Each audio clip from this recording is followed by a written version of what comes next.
तो hello everyone, इस video में हम स्ट्रक्चरल आइसोमरिज्म के बारे में पढ़ेंगे। तो स्ट्रक्चरल आइसोमरिज्म को जानने से पहले हम देख लेते हैं कि आइसोमरिज्म वर्ड का मीनिंग क्या है, कि आइसोमरिज्म मतलब होता क्या है। तो अगर कोई भी ऑर्गेनिक कंपाउंड, मैंने डायरेक्ट डेफिनेशन दिया हुआ है ताकि आप नोट डाउन कर सको। तो कोई भी ऑर्गेनिक कंपाउंड जिसका सेम मॉलिक्यूलर फॉर्मूला रहेगा, ठीक है, सेम मॉलिक्यूलर फॉर्मूला होना चाहिए एंड डिफरेंट फिजिकल और केमिकल प्रॉपर्टी होना चाहिए। तो हम उन कंपाउंड्स को बोल देंगे आइसोमर, ठीक है। ये मान लो कि ये एक, ठीक है, ये वाला एक ऑर्गेनिक कंपाउंड है और ये एक दूसरा कंपाउंड है। तो इन दोनों का मॉलिक्यूलर फॉर्मूला सेम है, ठीक है। मॉलिक्यूलर फॉर्मूला दोनों का है सेम, लेकिन जो भी फिजिकल या फिर केमिकल प्रॉपर्टी होगा दोनों का सेम नहीं है, तो हम इन दोनों को बोल देंगे एक दूसरे का आइसोमर। और ये जो फेनोमेनन होगा जिसमें मॉलिक्यूलर फॉर्मूला सेम हो रहता है लेकिन फिजिकल और केमिकल प्रॉपर्टी डिफरेंट रहता है, तो हम उसको बोल देते हैं आइसोमरिज्म, ठीक है। तो अभी अगर हम देखें तो आइसोमरिज्म को दो कैटेगरीज में बता गया है। एक है आपका स्टेरियो आइसोमरिज्म और दूसरा है आपका स्ट्रक्चरल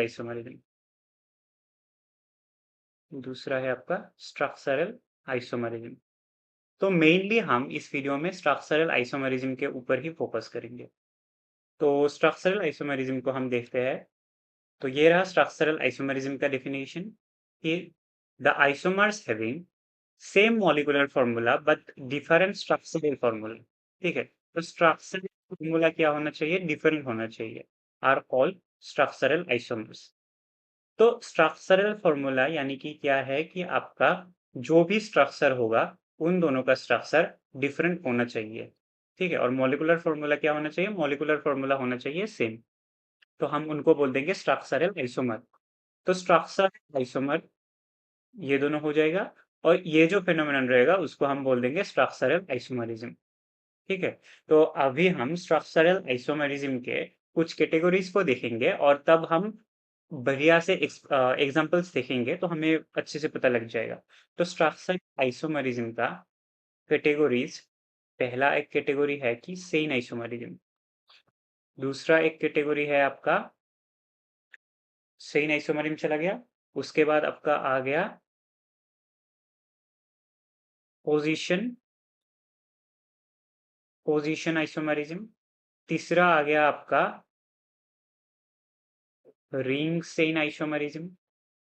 फोर्थ आपका आ गया फंक्शनल ग्रुप आइसोमरिज्म, ठीक है, functional group isomerism. And fifth आपका आ गया मेटामरिज्म।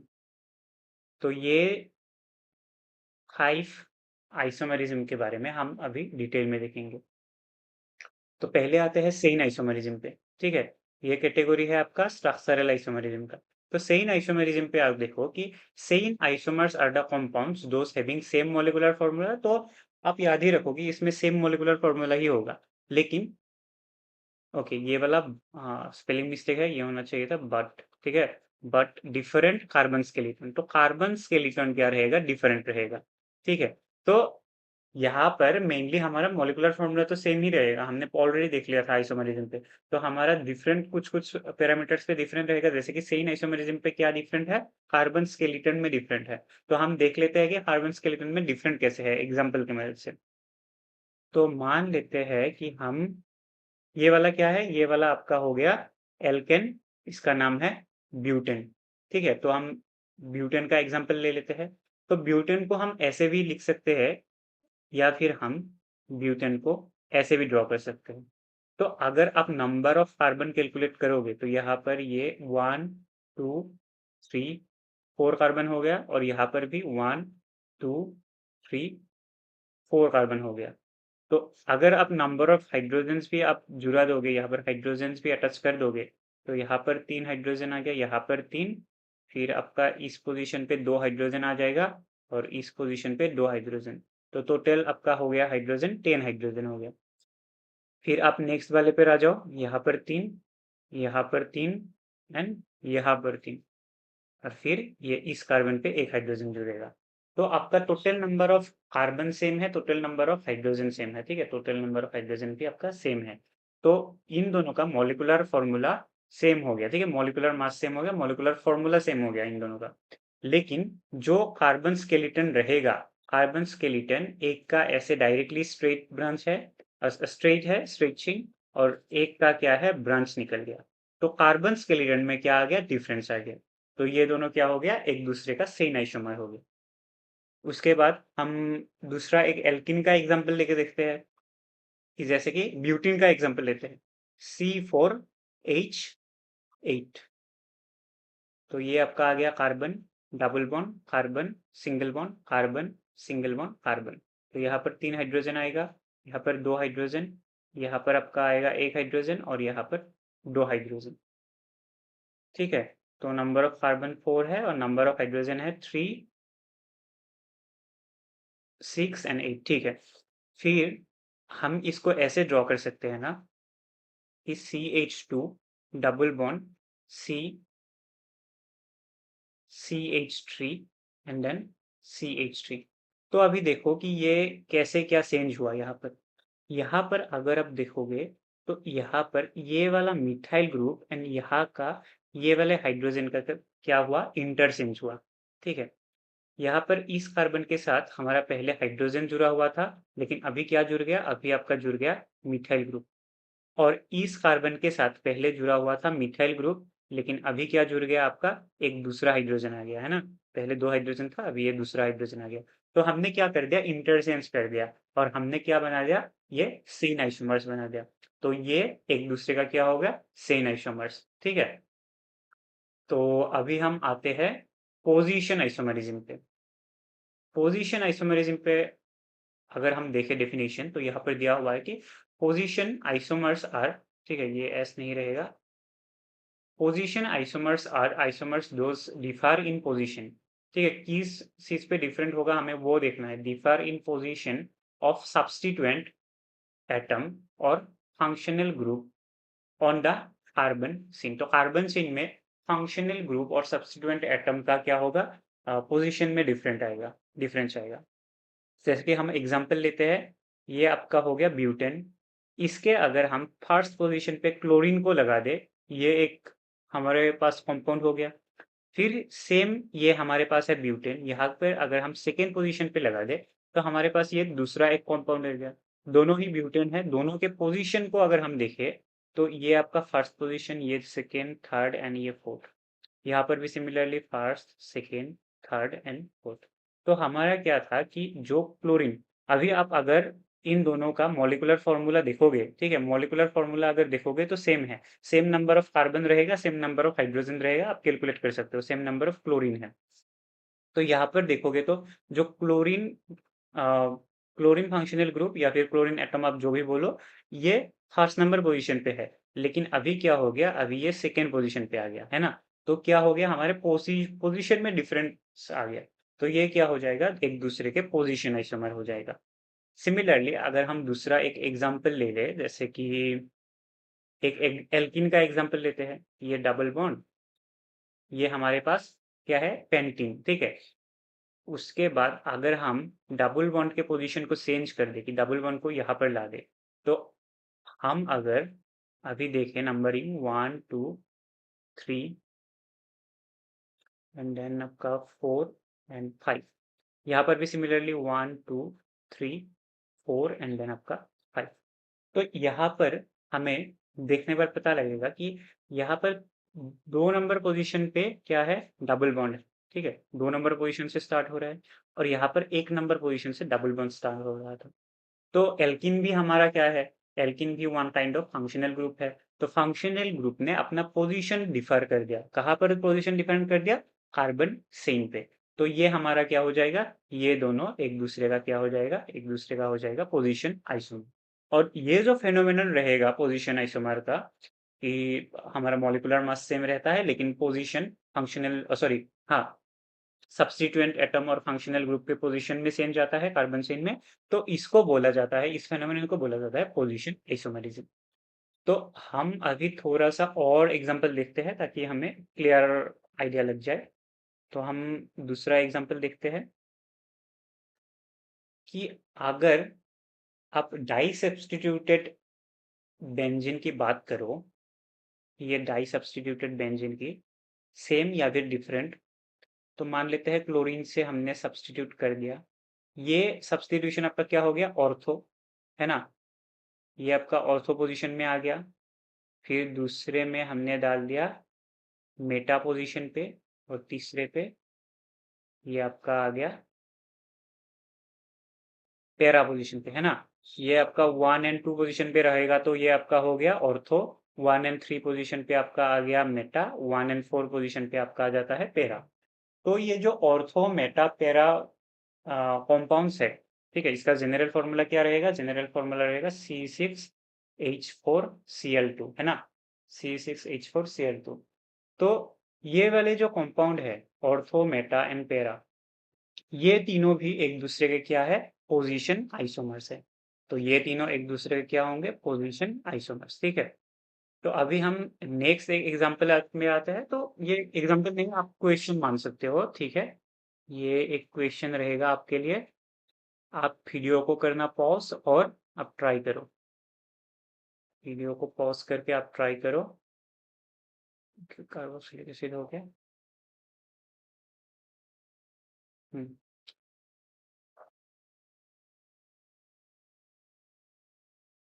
ये कार्बोक्सिलिक एसिड मैंने यहाँ पर लगा दिया।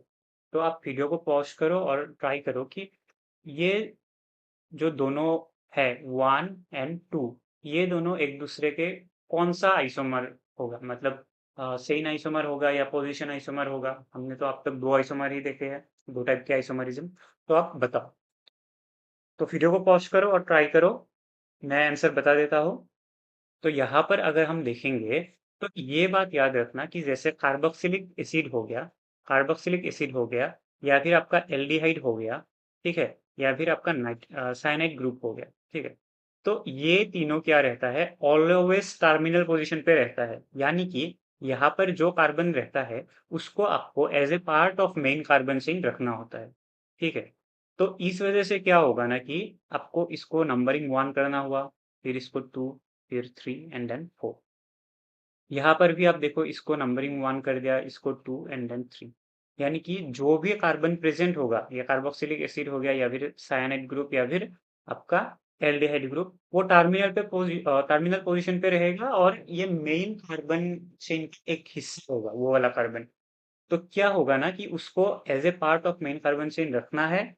तो हमने नंबरिंग कर दिया। अभी नंबरिंग करने के बाद अगर हम देखें तो यहाँ पर पोजीशन आइसोमरिज्म पे क्या बोला था कि डिफर करेगा, किस पे डिफर करेगा, पोजीशन में डिफर करेगा फंक्शनल ग्रुप के। लेकिन अगर हम देखें तो फंक्शनल ग्रुप फर्स्ट पोजीशन पे ही है दोनों केस में। तो फंक्शनल ग्रुप के पोजीशन में डिफर नहीं हुआ। लेकिन डिफर किस में हुआ अगर आप देखोगे, तो यहाँ पर क्या हुआ कि जो भी यहाँ पर था, मैं आपको स्ट्रक्चर कॉम्प्लीटली ड्रॉ करके देता हूँ। CH3, CH2, CH2, and then आपका आ गया कार्बोक्सिलिक एसिड। फिर आपका यहाँ पर COOH, एंड देन आपका आ गया CH3। यहाँ पे एक हाइड्रोजन आएगा और ये CH3। तो यहाँ पर अगर आप देखोगे तो इंटरचेंज हुआ है। इंटरचेंज किस चीज का हुआ कि यहाँ पर दो हाइड्रोजन था पहले, अभी क्या हो गया, एक हाइड्रोजन हो गया। और एक हाइड्रोजन के जगह पर क्या आ गया, एक आ गया आपका मिथाइल ग्रुप। सिमिलरली इस कार्बन के साथ पहले था आपका, इस कार्बन के साथ पहले था दो हाइड्रोजन एंड एक methyl group.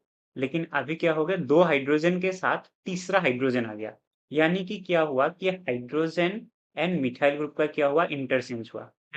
Methyl group and hydrogen का हो गया इंटरचेंज। तो इस वजह से हम इसको बोल देंगे एक दूसरे के सेम आइसोमर्स। तो ये दोनों एक दूसरे के पोजीशन आइसोमर नहीं होगा, ये दोनों एक दूसरे का होगा सेम आइसोमर। ठीक है, आई होप आपको समझ में आ गया होगा। फंक्शनल ग्रुप का पोजीशन चेंज नहीं हुआ है, चेंज हुआ है आपके कार्बन स्केलेटन में, जो सेम आइसोमरिज्म के केस में होता है। तो आप ये वाला पॉइंट याद रखना, नोट डाउन करना कि जब भी एल्डिहाइड या फिर साइनाइड या फिर कार्बोक्सिलिक एसिड रहेगा तो उन केस में हमें पोजीशन आइसोमरिज्म नहीं देखने को मिलेगा। ठीक है, पोजीशन आइसोमरिज्म देखने को नहीं मिलेगा। अभी हम नेक्स्ट आते हैं रिंग चेन आइसोमरिज्म पे। ठीक है, तो अभी देखो थी this type of isomerism arises due to different modes of linking of carbon. ठीक है, तो इसमें क्या होता है, कार्बन के लिंकिंग में डिफरेंस आता है।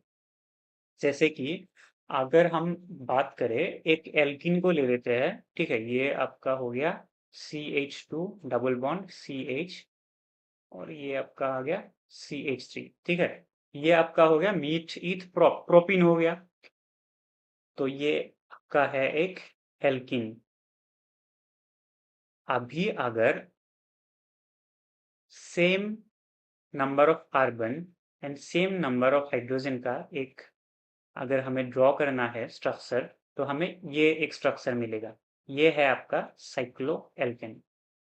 ठीक है, साइक्लोएल्केन है, इसका नाम है साइक्लोप्रोपेन। 3 कार्बन है तो प्रोपेन आ जाएगा। तो अभी अगर आप देखोगे नंबर ऑफ कार्बन इसमें है 1 2, सॉरी ये 2 एंड देन 3, 3 कार्बन है। यहाँ पर भी आप देखो 1 2 3 carbon. Number of hydrogen count करो, यहाँ पर 2, ये 3 एंड देन टोटल 6। यहाँ पर देखो 2 + 2 + 2 टोटल 6। तो number of carbon and number of hydrogen equal है, तो मॉलिक्यूलर फॉर्मूला हमारा सेम है। डिफरेंस किस में आया कि कार्बन के लिंकिंग में डिफरेंस आया।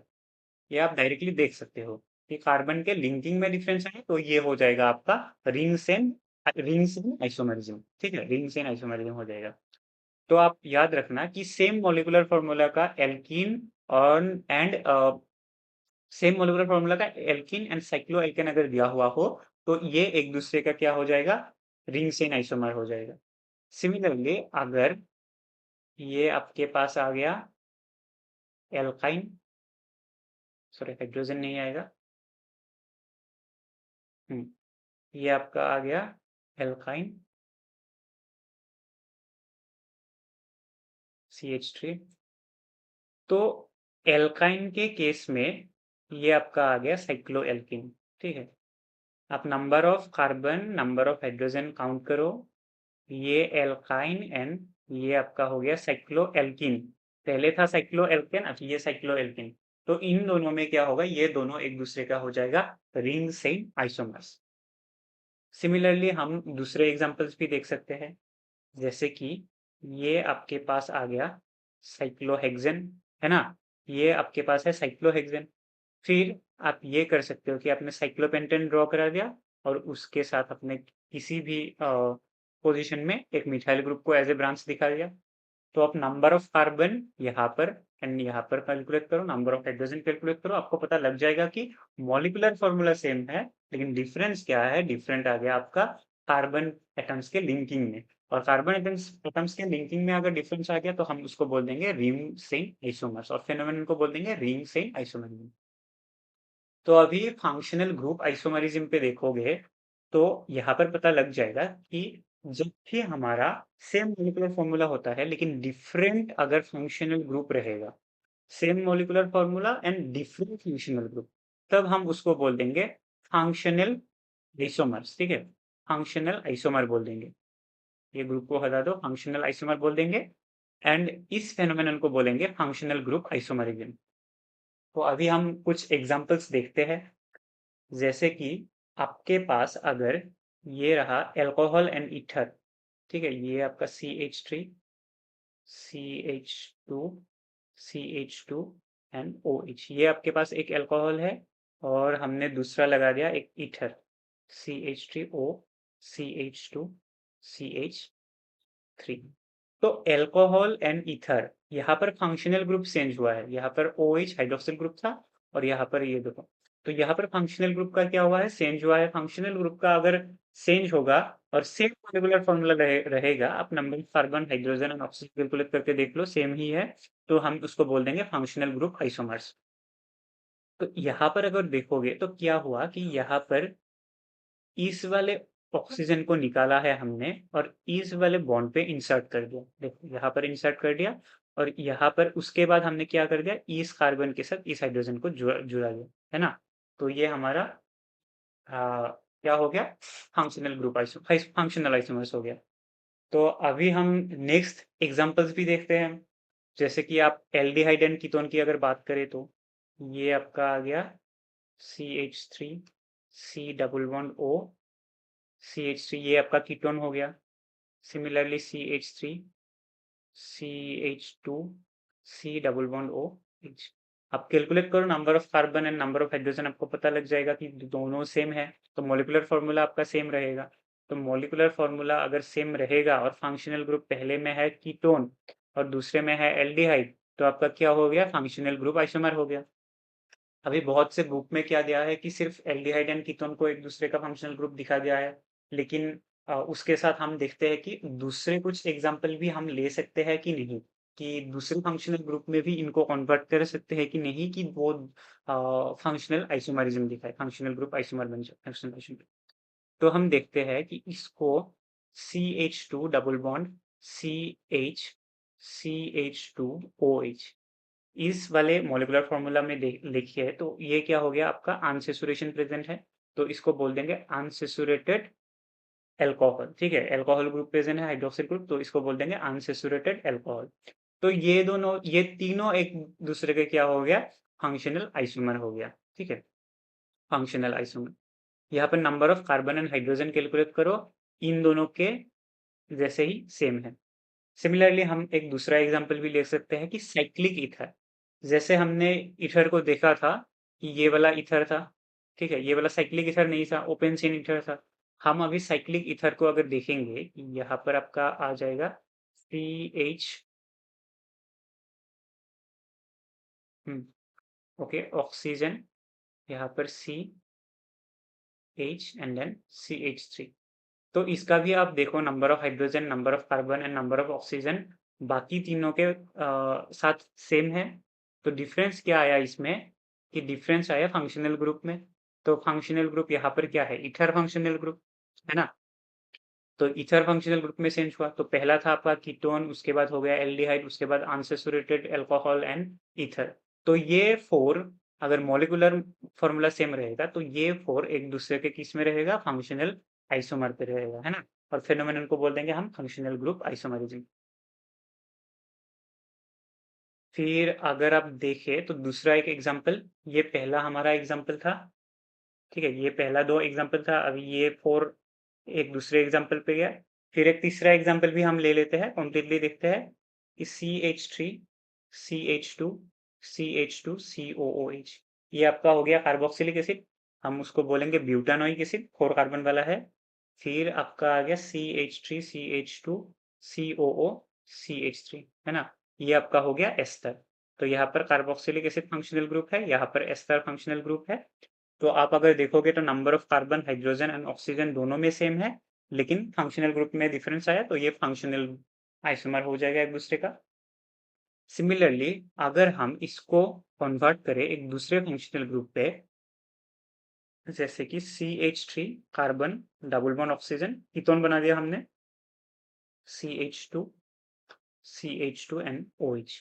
तो हम अगर देखें तो number of carbon, number of hydrogen same रहेगा, तो ये वाला भी क्या हो जाएगा, इस कार्बोक्सिलिक एसिड एंड इस एस्टर का क्या हो जाएगा, फंक्शनल आइसोमर हो जाएगा। ठीक है, number of carbon, hydrogen and oxygen same है। तो यहाँ पर इसको बोलेंगे हम 1 मिनट, हाँ, इसको बोलेंगे हाइड्रोक्सी कीटोन। ठीक है, कीटोन फंक्शनल एंड हमारा एल्कोहल फंक्शनल ग्रुप है, तो हम बोल देंगे हाइड्रोक्सी कीटोन। सिमिलरली अगर हम इस कीटोन को कन्वर्ट कर दे एक एल्डिहाइड पे, ठीक है, एक एल्डिहाइड पे कन्वर्ट कर दे, तो यहाँ पर भी सेम केस है। ठीक है, ये वाला OH हो गया, ये लास्ट वाला हमारा एल्कोहल ग्रुप है, तो यहाँ पर भी आपका सेम ही है। हाँ, तो आप देखो नंबर ऑफ कार्बन, हाइड्रोजन देखो एंड ऑक्सीजन देख लो, कि ये 4 1 2 3 4 ये सारों में सेम है। तो ये हो गया, मॉलिक्यूलर फॉर्मूला सेम हो गया और फंक्शनल ग्रुप में डिफरेंस आ गया, तो ये फंक्शनल आइसोमर्स हो गए। तो अभी हम नेक्स्ट आते हैं मेटामरिज्म पे। तो मेटामरिज्म पे अगर हम देखें तो metamerism arises due to presence of different alkyl chain on either side of functional group. ठीक है, मान लेते हैं ईथर फंक्शनल ग्रुप, तो यहाँ पर हमने क्या कर दिया, दोनों साइड पे लगा दिया इथाइल ग्रुप को। ठीक है, ये एक ईथर हो गया। फिर हम क्या कर सकते हैं कि एक साइड पे लगा दिया हमने मिथाइल और दूसरे साइड पे लगा दिया प्रोपाइल। तो number of carbon and hydrogen अगर देखोगे तो दोनों में number of carbon and hydrogen same है। तो डिफरेंस क्या आ गया? डिफरेंस आ गया जो जो आपका एल्काइल चेन है, ठीक है, एल्काइल चेन में आपका डिफरेंस आ गया अराउंड द फंक्शनल ग्रुप। तो ये क्या हो जाएगा? एक दूसरे का मेटामर हो जाएगा, ठीक है, और फेनोमेनन को बोल देंगे मेटामरिज्म। सिमिलरली हम एक दूसरा एग्जांपल भी ले सकते हैं, एक एमाइन का एग्जांपल ले लेते हैं। यहाँ पर हमने दे दिया मिथाइल एंड मिथाइल, और फिर हमने दे दिया यहाँ पर प्रोपाइल दे देते हैं, ठीक है, ये आपका हो गया प्रोपाइल। तो इसका अगर हमें मेटामर ड्रॉ करना है तो कैसे करेंगे? हम इस प्रोपाइल को इथाइल में कन्वर्ट कर देते हैं, और यहाँ पर इस मिथाइल को हम कन्वर्ट कर देते हैं इथाइल में, ठीक है, और इसे ऐसे ही रख देते हैं। तो अगर हम number of carbon and number of hydrogen देखेंगे तो यहाँ पर क्या होगा? Number of carbon and hydrogen same है, तो ये क्या हो जाएगा? एक दूसरे का क्या हो जाएगा? मेटामर हो जाएगा। आई होप आपको समझ में आ गया होगा। तो थैंक यू फॉर वॉचिंग।